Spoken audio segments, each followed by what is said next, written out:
എങ്ങനെയുണ്ട് ബ്രോ? എങ്ങനെയുണ്ട് ബ്രോ? പടം എങ്ങനെയുണ്ട്? നമുക്ക് കണ്ടിരിക്കാൻ പറ്റുന്ന നല്ലൊരു പടമാണ് എന്തായാലും. ഒരു RDX പോലൊക്കെ. RDX പോലെ രണ്ടും വേറെ വേറെ ഒരു എക്സ്ട്രീം ലെവൽ ഇതാണ്. അപ്പം നമുക്ക് കമ്പയറബിൾ അല്ല. ഇടിപ്പടമാണ്, കണ്ടിരിക്കാൻ ഇഷ്ടമുള്ളവർക്ക് കണ്ടിരിക്കാം. കൊള്ളാം, നല്ല സിനിമയാണ്.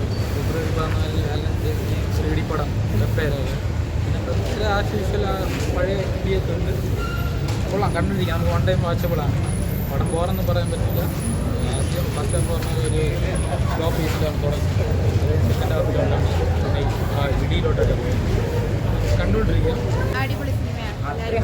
നല്ല പെപ്പെ നല്ല അടിപൊളി മലയാള സിനിമയൊക്കെ ഇപ്പം നല്ല ഹിറ്റായിട്ട് വരുന്നത്. ഫുള്ളിടിയല്ല, ഫാമിലി ഇമോഷൻ ബേസ്ഡ് ആണ്. പക്ഷേ ഇഷ്ടപ്പെടില്ല, ഇറങ്ങി വർക്ക് ചെയ്യുന്നത്. ഇടി മാത്രമേ ഉള്ളൂ, കഥയില്ല. കഥയുണ്ട്, പക്ഷേ ഒരു അത്ര വലിയ ഇമ്പാക്റ്റ് ഉള്ള കഥയുണ്ട്.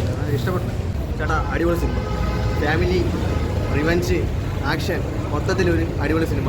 പെപ്പയുടെ ഒരു അഴിഞ്ഞാട്ടമായിരുന്നു, അതുപോലെ വില്ലൻ അടിപൊളിയായിരുന്നു. ഒരു അടിപൊളി ബോക്സിംഗ് പടം, നന്നായിട്ട് കണ്ടോണ്ടിരിക്കാം.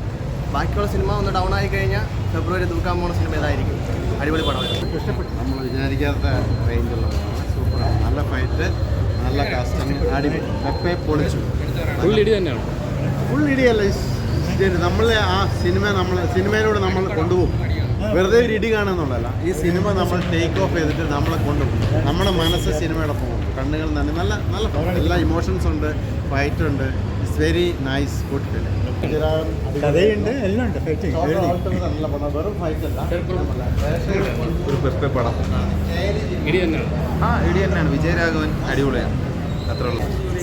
എക്സ്പെക്ടേഷൻസ് ഒക്കെ നല്ലതായിട്ട് സാറ്റിസ്ഫൈ ആയിട്ടുണ്ട്. നല്ല ഇമ്പ്രസ്ഡ് ആണ്. ഒരു ഇടിയല്ലാതെ ഒരു കഥയുണ്ടോ? നല്ലൊരു കഥയാണ്.